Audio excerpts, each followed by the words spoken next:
So here's another example of something we've been trying to do a lot of in the dungeons is bring in that outdoor feeling, right? Lee's looking out the window here out to Storm Peak, so you really get a sense of where you are. We've done this in some other dungeons. This isn't, you can see a good example of this in Utgard Keep and Howling Fjord. There's a whole section at the end that's out on a balcony outside.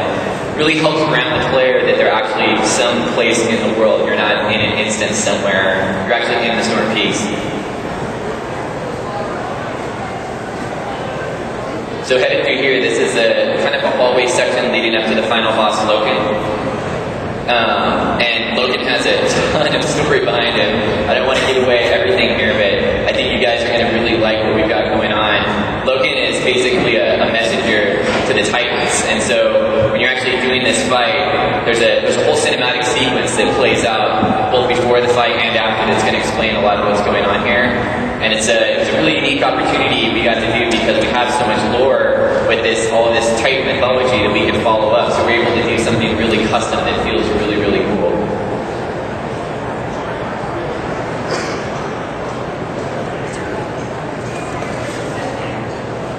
And here's Loken.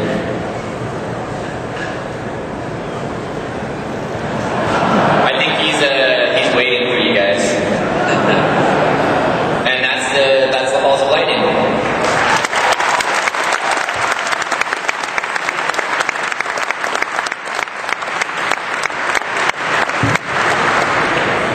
So now we're going to move on to our second 3D dungeon. This is on Kahet, the Old Kingdom. Otherwise it would be known as one of our Azul-Daru dungeons. Now, Azul-Daru is also a place that has a ton of history behind it. We went through a lot of revisions trying to figure out how much of Azul were we going to use for this expansion. Because if you really think about it, Azul could be completely under all of Northrend, could be in small sections. So we really had an opening here to kind of pick and choose and just do the places that we really felt had the most impact. And the way we kind of use, you've got Ankahet, the Old Kingdom, is what we call like the lower city, so it's the lower portion of the Azul-Daru Kingdom. And the deeper you get down here, the more influence you're getting basically by an old god. So you guys know that the first old god we encountered was Cthulhu. And we've got a story that's going to keep moving here in Northrend with old gods and what's going on. And so if you go down deeper, you're more influenced by that. So the creatures down here are very strange. They really stand out from anything else you're seeing. You're not necessarily going to see a lot of humanoids. You're also not necessarily going to see creatures that you've seen in any other dungeon. We've got a reemergence of the faceless ones here. Anyone who's played Warcraft 3 would obviously, I think, know who they are.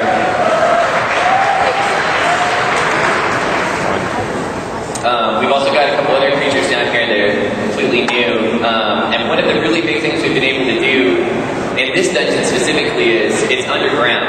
And how exactly are we going to make an instance underground in a cave that's going to feel great? So we're kind of working with some new technology here where we've been able to actually build a dungeon that's basically in a giant cave. So to your eyes, it'll look like exterior terrain, what you're used to seeing in some of our outdoor zones. So it'll feel huge. But the actual spaces that you're playing on are individually custom built for the dungeon. So it's kind of a mix of both indoor and outdoor, but in a way that we've never done before. Another thing that's really cool that we've been able to do here is just do some really custom fights. Now, since we're dealing with such a different type of creature, we can really mix it up and do things that we're not able to do in other places, because we've kind of got new abilities to work with, right? Like what influence has the old god had on these guys? Like, how exactly have they changed? What are the Darumians doing right now? And what story are we going to explain? Because basically, Azul is having an effect on all of Northrend as a whole, and what we're trying to do, you're trying to basically figure out what that is and kind of get to the bottom of that. And getting through these fights, we're going to kind of explain some of those new things. So let's go ahead and cut to the live gameplay and we'll take a look.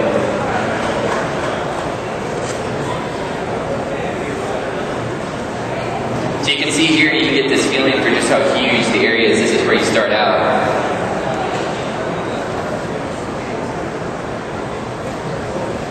So we've got a lot of things off in the distance to help just sell the feeling of how huge the dungeon is. You're in this small section of the city, but the city is actually much larger than what you're seeing.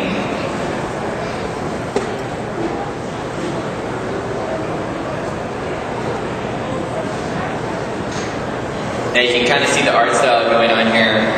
Now, the Nerubians were the original place that, if you think about Noxramas, you're going to maybe see a few familiarities here. And you'll start to get the hints of this is where that entire art style originally came from. The entire necropolis of Naxxramas was actually pulled out from underground and used for other purposes by Kel'Thuzad, but originally it would have resided here, down in Azul Peru.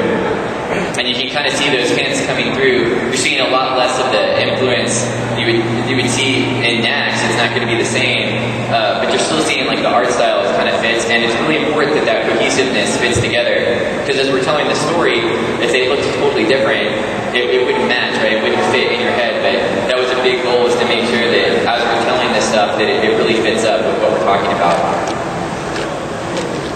Here's another one of our new models. Now Scott here, he's going to maybe go into give you guys a little bit of details about some of the fights we have planned for Lanka Head.